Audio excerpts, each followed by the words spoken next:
of your life may look unproductive from the outside, because what Allah is developing is not around you, it's inside of you. So people cannot see what's inside of you. Your judgment, your discipline, your patience, your ability to work without applause. In fact, you go through great lengths to hide what you're working on. Your ability to fall back and get back up time after time again. Your ability to depend upon Allah when the people and things you thought would save you cannot save you. And this is where we have to correct one idea. The goal is not to become completely self-reliant. The goal is to become completely reliant on Allah subhanahu wa ta'ala. And Allah subhanahu wa ta'ala says, whoever relies upon Allah, He is sufficient for him. This is in chapter 65, verse number 3. So your job is not the source. Your network is not the source. Your money is not the source. Your intelligence is not the source. All of these things, they're given to you temporarily, and we know they all go away.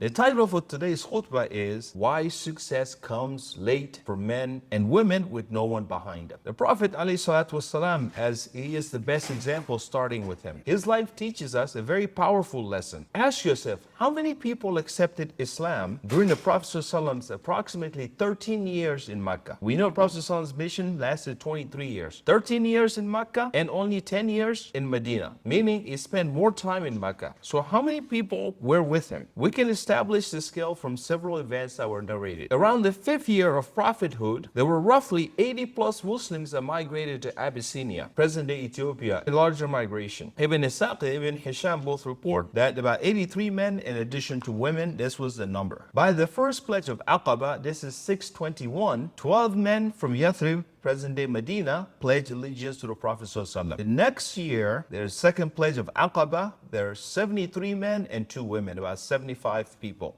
So you're looking at about a 5-fold increase, meaning Islam was expanding outside of the Prophet ﷺ's sphere, which is why you never look at what's immediately in front of you.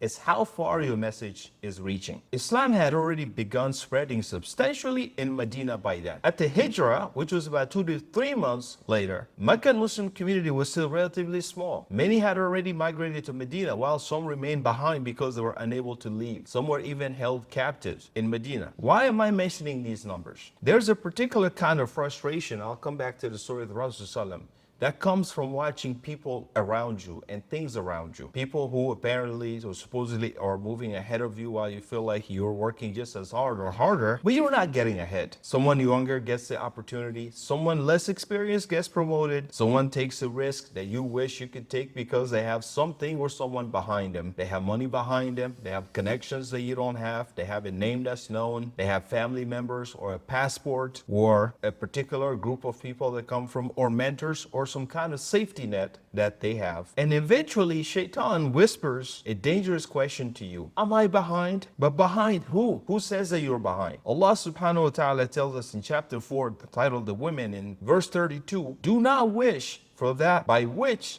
Allah has made some of you exceed others, because not everyone is running the same race. Allah gives different people different provisions, different tests, different starting points, and different timelines. Some people begin with the foundation already underneath them. Others have to build the foundation themselves. And foundations take time. So think about 2 people building a house. The first person is handed, foundation is finished, and immediately they start building. The other starts with empty land. It's not only that the land is empty, it's actually trees and other things on there that he has to clear as well. For months, the first person's progress looks incredible. You can see the walls, you can see the floors, you can see plants coming into place, different types of things that are moving in. You can see the building rising. The second person is still just trying to get those trees cleared out. He's trying to get those roots removed and so on. But it looks like nothing is happening underneath there because his work is underground and nobody applauds foundations. You don't see people going and say, oh, this is excellent, we see the foundation. Nobody is going to clap building the foundations.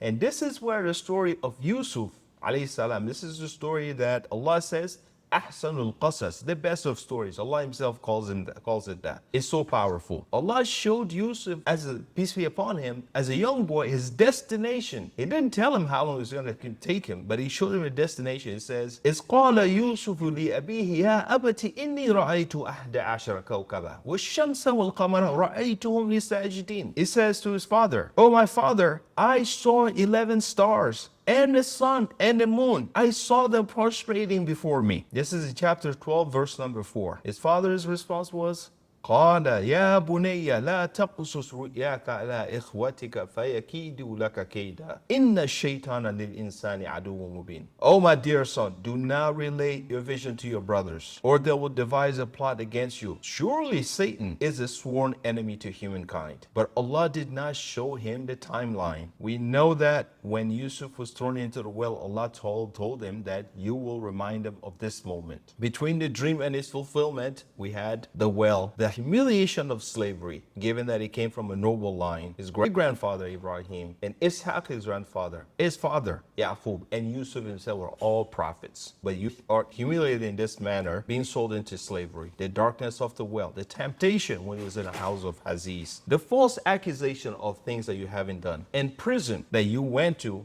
because you wanted to escape things that you were being accused of. So imagine you judging Yusuf's life at that time while he's sitting in prison. You might say, look how far behind this person is. Look, he wasn't behind. Allah knew, Wallahu ghalibun ala amri.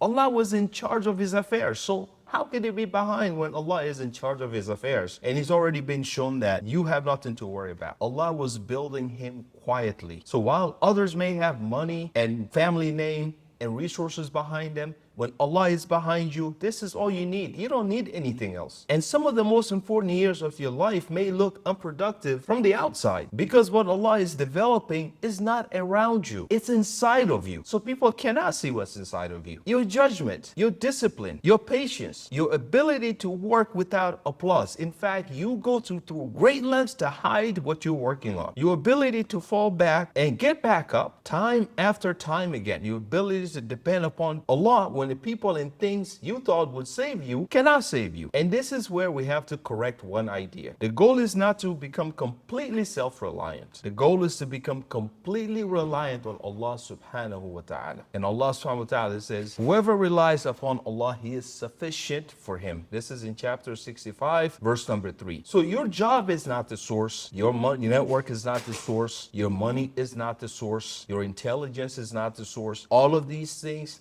they're given to you temporarily, and we know they all go away. The same employer that people love in the beginning, later on, they end up just going to their separate ways. The network you thought was trustworthy, turns out they're not really trustworthy. The money you thought that you had can come and go. The intelligence you have, how many people we know have conditions later on in life, Alzheimer and things like that, people who are very intelligent. Situations change. So these are known as asbabs, means we use them, we build them, we strengthen them every single day, but we never worship the means with our hearts. Take the means seriously, depend upon Allah completely all the time, and build consistently. There should be no time where you're not building. The Messenger of Allah ﷺ said, Ahabul a'mal ilallahi ta'ala adwamuha wa in qalla. The most beloved deeds to Allah are those that are most consistent, even if they are small. The